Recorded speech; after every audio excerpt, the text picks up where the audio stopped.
சீயோனில் வெற்றிப்பாடல் கீதங்கள் சங்கீதம் 75. யூதாவில் கடவுளை மக்கள் அறிவர். இஸ்ராயலினிடையே அவரது பெயர் மாண்பு கொண்டது. சாலேமில் உள்ளது அவரது கூடாரம், சீயோனில் உள்ளது அவரது உறைவிடம்.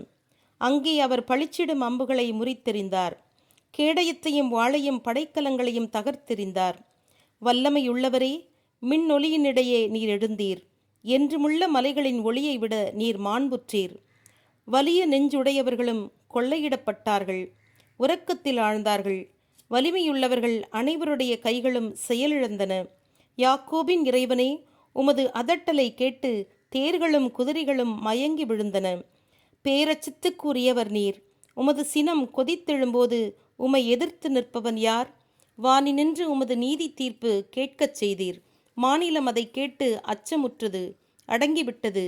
நீதி தீர்ப்பளிக்க கடவுள் எழுந்தபோது, மாநிலத்தில் உள்ள எளியோரை காக்க அவர் எழுந்தபோது, மாநிலம் அச்சமுற்று அடங்கிவிட்டது. சீறி எழுந்த ஏதோம் நாட்டினரும் உமது மகிமையை விளங்கச் செய்வர். ஹேமாத்தில் எஞ்சி நிற்பவர் உமக்கு விழா எடுப்பர். உங்கள் இறைவனாகிய கடவுளுக்கு பொருத்தனை செய்து நிறைவேற்றுங்கள். அவரை சூழ்ந்துள்ளவர் அனைவரும் அச்சத்துக்குரிய அவருக்கு காணிக்கை கொண்டு வருவார்களாக. தலைவர்களின் உயிரை எடுத்து விடுபவர் அவரே. மாநிலத்து அரசர்களுக்கு அச்சம் ஊட்டுபவர் அவரே. ஆமென்.